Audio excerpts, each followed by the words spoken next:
Oh, wait. It's the wrong franchise. Crap.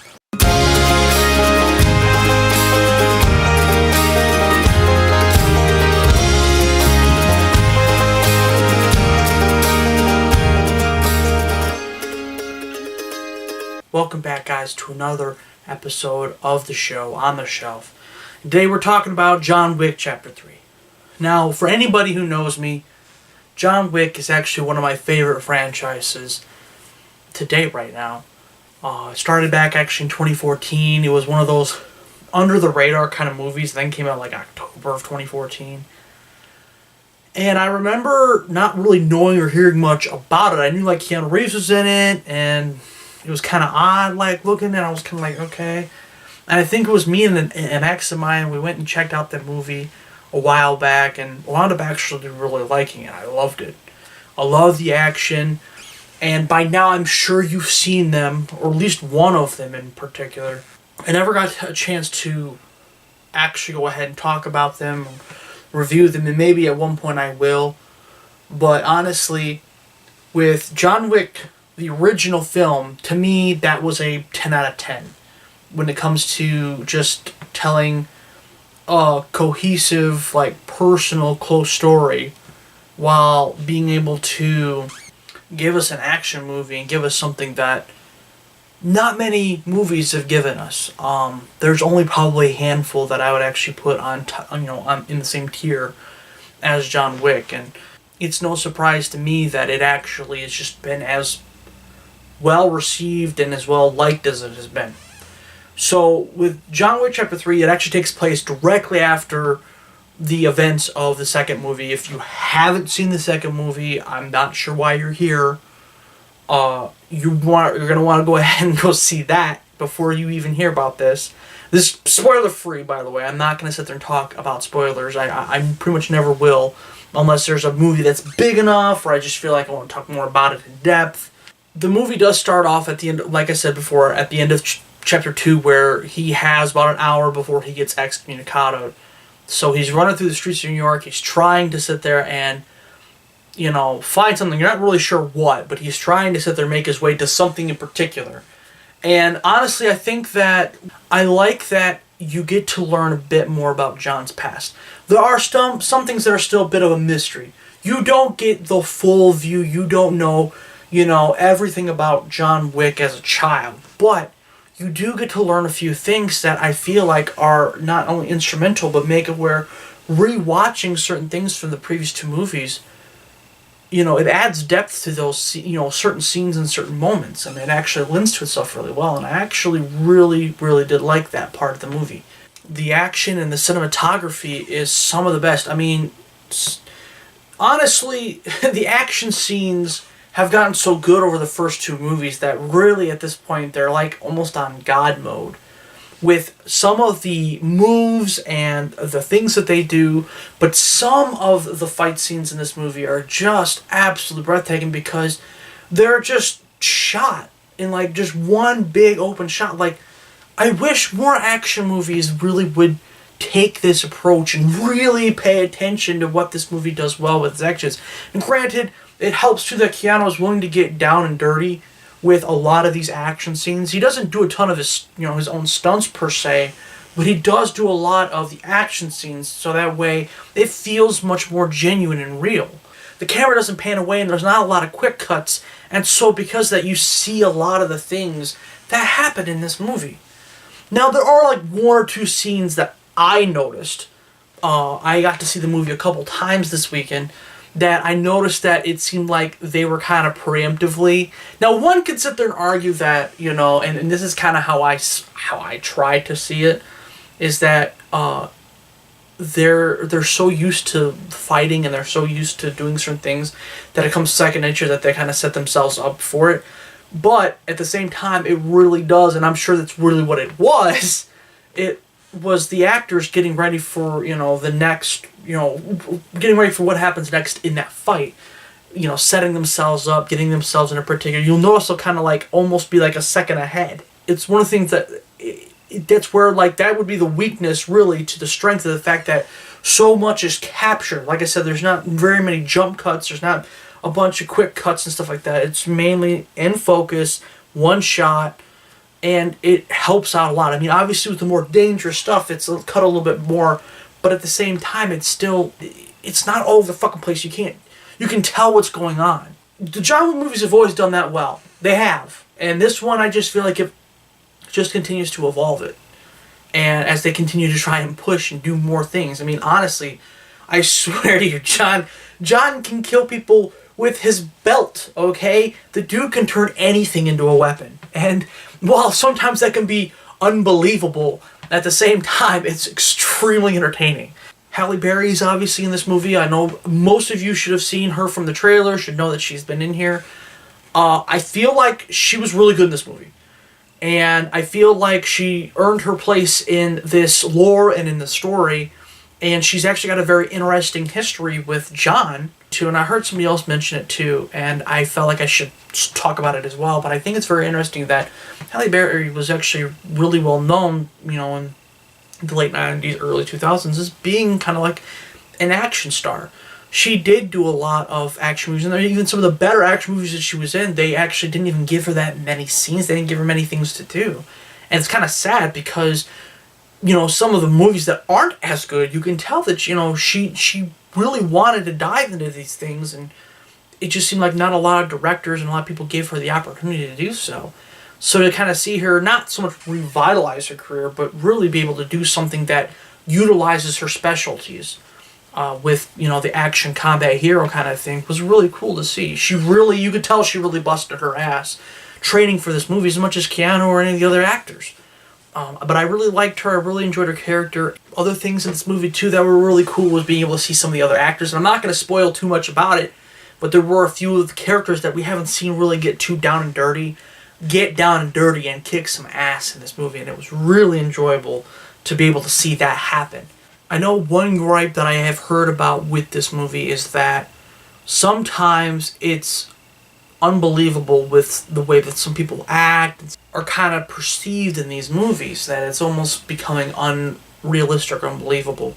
And I can kind of understand why, because some instances in John Wick and then John Wick Chapter 2, there were some incidences where particular characters, not even characters I should say, but particular civilians, don't really react in a way that you would think that they would.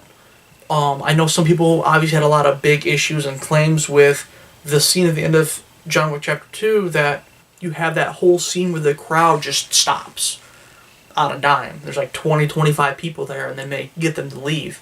It's one of those things where I kind of understand where people are coming from, where it's almost unbelievable. But I think the one thing, and I was telling my brother Hunter about this when we left the movie theater the other night, I think that the one thing that I take away from it is that this universe isn't like our world with a secret organization kind of mixed into it.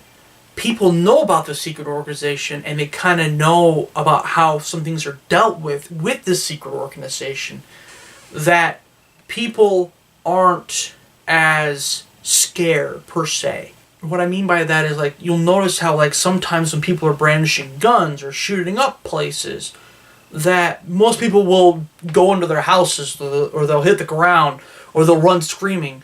But when it comes to knives or anything like that, they're kind of just okay, just stay over there and I'll stay over here kind of a thing. And what's interesting is if you ever notice in any of the other John Wick movies, there's really not any cops. There's one cop in the first two. He wasn't in the third one, but in the first two, that John knows, and and he knows John, and he knows what John does. He knows that he's an assassin, and asks him, "Are you working again?"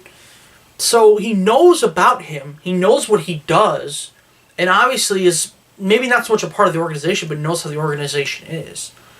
And notice too that within the movies there isn't a president or prime minister or any kind of higher authority. They always mention how the highest authority is the High Table Council. The 12 members of the council, or technically 11, since the 12th was killed not once but twice by John in the second movie. But to me, it's just one of those things where it's almost like there's a one world government in this movie, and that's kind of what they've been setting up. They've been very vague about it.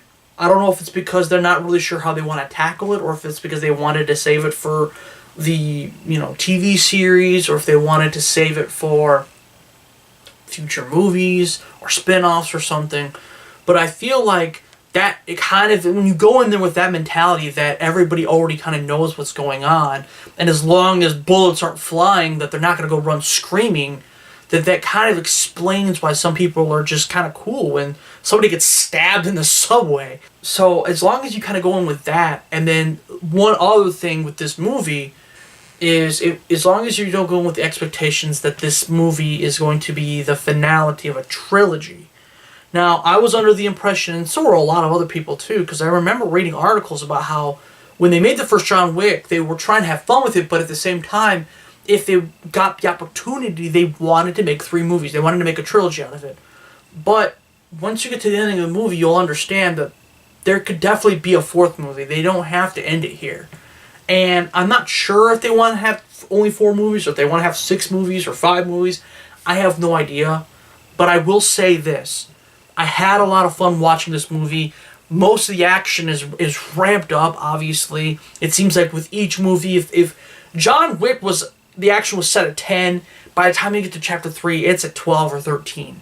But as long as it goes ahead and stays of high quality, it's got great music, it's got great cinematography, Keanu's still doing his thing, kicking ass, and the directors and writers from these previous movies continue coming back to do more, I'm okay with it.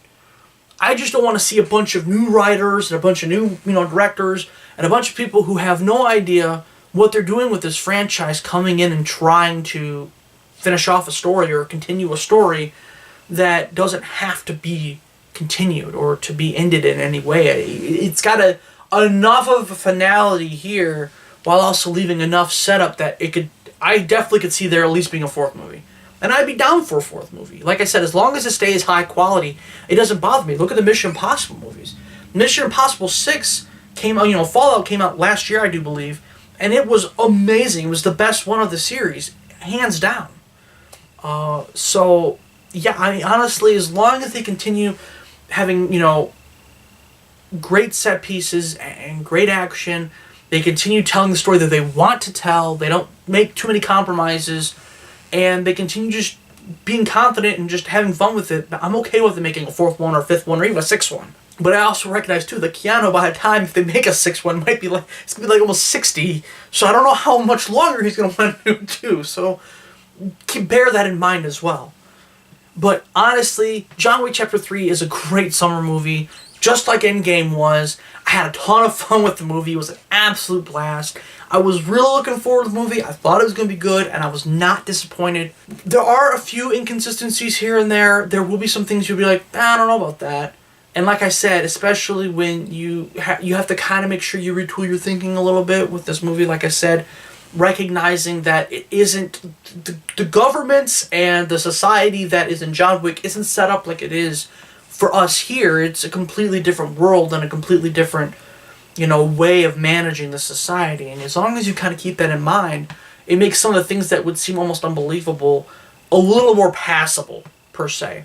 A lot of the action scenes in this movie were really great. I love the motorcycle scene, and actually there's a great fight scene in the beginning of the movie too, in almost like a museum kind of setting with a bunch of old knives and guns and stuff. You've seen it in some of the trailers and stuff. Those are probably my 2 favorite action scenes. Nothing in my eye so far, and that's not on Keanu or anybody else, or even the directors per se, but just nothing has topped the club scene. So for me, I think that's why John Wick, the first John Wick to me still is a 10 out of 10, because that club scene was so good. It's one of the best action scenes I've ever witnessed. And so yeah, it still stands out in my mind. So with that, I will give John Wick Chapter 3 Parabellum a 9 out of 10, and it absolutely gets my seal of approval.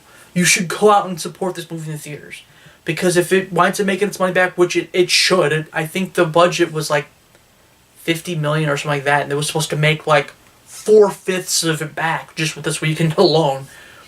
It should get a 4th movie, and like I said, as long as they continue to have a fairly high quality with action scenes, continue fleshing out the story that they want to tell, and that the writers, the director, and obviously Keanu himself want to continue doing this, then obviously I'm more than game. But I want to make sure that whoever's doing it is obviously going to do it justice. So, but yeah, absolutely go see this. This is a movie that I feel like if you're a fan of the first two, you're gonna love this one. If you haven't seen the first two, go check them out. They're worth your time. I honestly believe that especially if you're a fan of action, I don't know why you haven't seen them yet. So that'll be it from me, guys. I'll go ahead and I'm finishing up Rage 2 as we speak. And I'll hopefully have a video here shot within the next day or so. Maybe tonight, I'm not sure. Depends on when I get this thing uploaded. And I'll also go ahead and maybe have a surprise or two for you guys as well. And I should have an update video coming out within the next couple weeks. So that'll be it for me, guys. I hope to see you guys on the next On the Shelf. Bye, guys.